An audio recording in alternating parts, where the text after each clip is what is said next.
Early in his career, renowned motivational coach Brendon Burchard received an email from a client named Tom that changed both his life and his worldview. In the email, Tom complained about being pigeonholed by good-for-nothing personality tests, such as the Myers-Briggs and the Clifton Strengths Finder, since all of them seemed to care more about his background than about his potential. "I need to know what to do, Brandon," he wrote. "So, please tell me what practices work regardless of personality." Burchard spent the next decade thinking about the content of that email.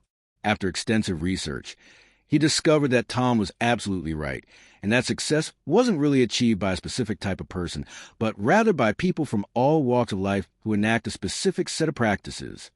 Survey after survey, he narrowed down this set to 18 different practices, which he conveniently grouped into 6 meta-habits.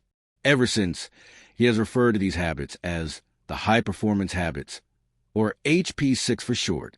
Get ready to learn more about them and prepare to discover how to use them to attain the life you've always wanted. Habit number 1, seek clarity.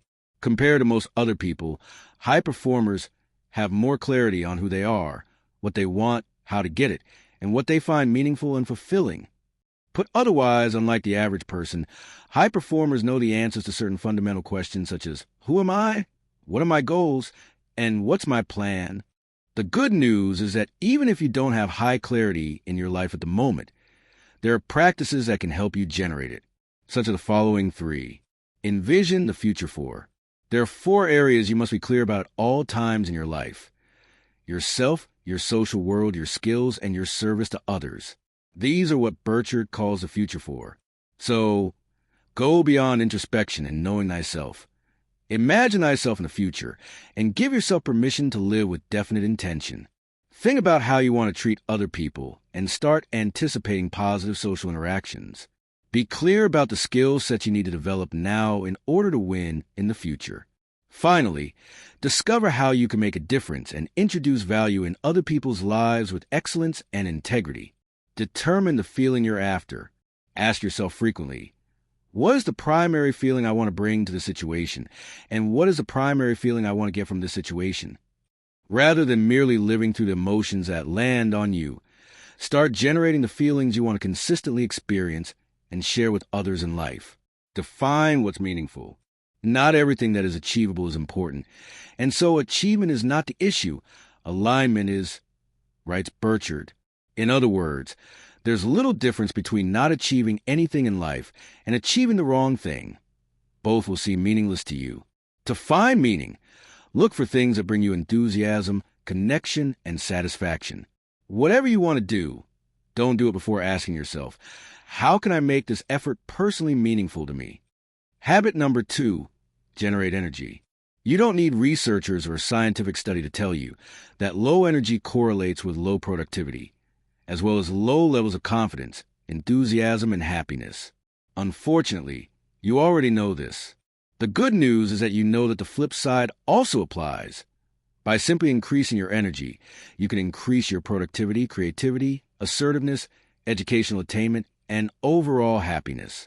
According to Burchard, it's not that difficult to increase your energy. The following 3 practices should help. Release tension, set intention. Our days consist of a series of transitions, from rest activation, from family time to drive time, from solitary time to office time, etc. Most people lose tremendous amounts of energy by managing these transitions poorly. In the future, as you move from one activity to another, try the following. Close your eyes first and start breathing deeply. Then start repeating the word release in your mind, while commanding your body to relax and unwind. Once that happens, start thinking about what you want to feel and achieve in the activity that follows. That's it. As simple as this activity might seem, it's remarkably powerful. Repeat it several times a day. Bring the joy. Most folks are about as happy as they make up their minds to be, Abraham Lincoln once said. As in the case of a few other things, he was right about this one as well. So, take over the reins today. After all, happiness is not something ready-made, but something that stems from your own actions. Start bringing joy to your activities by anticipating positive outcomes from the get-go.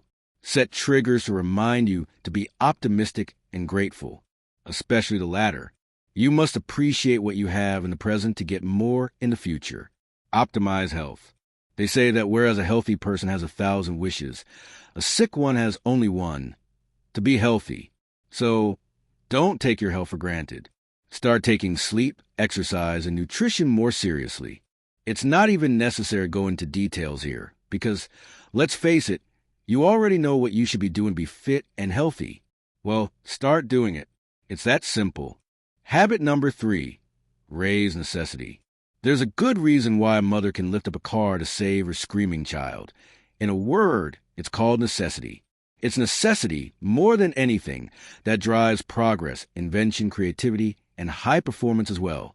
Otherwise stated, unless you believe it's absolutely necessary to excel, you will never become extraordinary. According to Burchard, performance necessity is all about proper, deeply rooted motivation. Its 4 driving forces are 2 internal, identity and obsession, and 2 external factors, duty and urgency. To simulate all of them, use the following 3 practices. Know who needs your game. To be good, you must be good for something.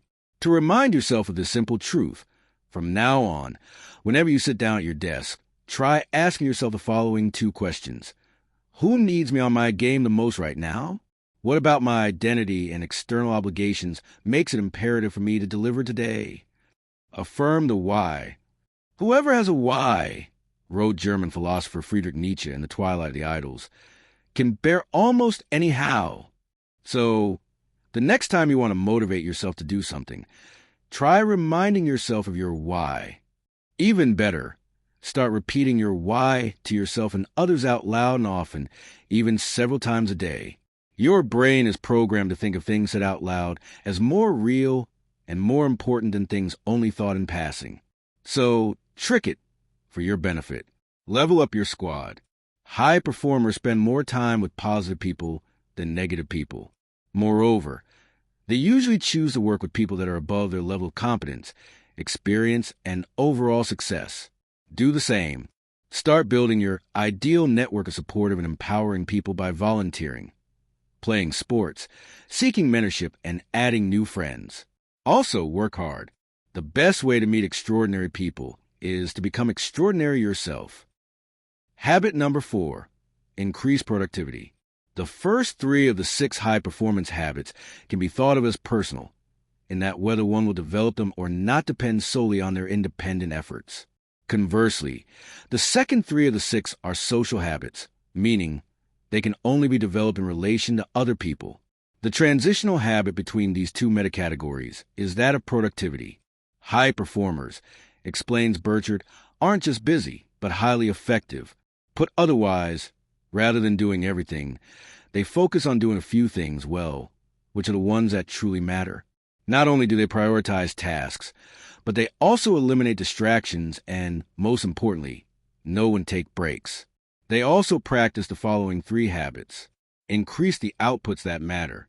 Michael Jordan made more shots than any of his peers not merely because he was a better shooter than most of them, but also because he dared to take more shots. Mozart, Beethoven, the Beatles, Louis Armstrong, they were all immensely prolific. By creating more, they were, in fact, experimenting more. Thus, they gave themselves a chance to learn how to improve faster. The caveat is that they didn't just produce anything, but the thing that mattered. Aim for something similar. Discover your relevant, prolific quality output, or PQO, and focus on it. The main thing, says Burchard, is to keep the main thing the main thing. Chart your 5 moves. In relation to any of your goals, ask yourself the following question. If there were only 5 major moves to make this goal happen, what would they be? Don't stop there, however. Once you discern the 5 big moves that should get you to your goal, break them down further into tasks and deadlines, and put them in a calendar in the form of activities. Schedule and plan almost everything, from meetings to vacations, from workouts to learning. All high performers do. Get insanely good at key skills, progressive mastery. Imagine the best version of yourself 3 years from now and determine which 5 major skills that future you would have needed to acquire to get where he is. Then, start developing those skills with obsessive focus. Set specific goals. Identify the factors critical to success, schedule challenging practices, and constantly measure your progress. Make the next move only after becoming proficient at the current one. Habit number 5, develop influence. As celebrated astronomer Carl Sagan once said, we're neither who we say we are nor who we want to be. Rather, we are the sum of the influence and impact that we have in our lives on others. Most high performers are influencers as well. They serve as role models for other people, shaping their worldviews and challenging them to ever newer heights. If you want to emulate them and gain influence with others, use the following 3 practices. Teach people how to think. Most people try to teach other people what to think. Influencers succeed in their attempts because they teach them how to think, rather than affirmatives. They use questions and hypotheticals, such as, what would happen if we tried? Or, what if we thought about it this way? In every situation of influence, advises Burchard, prepare by asking yourself, how do you want other people to think about A, themselves, B, other people, and C, the world at large. Then go communicate that consistently. Challenge people to grow. Nobody likes to remain stuck in place. That's why people like people who challenge them to grow. High performers are good at doing this because they are good at observing other people's characters, connections, and contributions. Start doing the same. Ask others if they gave their all, if they could be treating those around them better, and if they could give even more or serve with even greater excellence and distinction. Role model the way. Interestingly, 71% of high performers say they think about being a role model daily. When was the last time you thought about that? You must change your life. Act in such a manner that, if others follow it, you will be glad to say they got it from you. Be an example, at your house, among your friends, for the greater community. Final notes.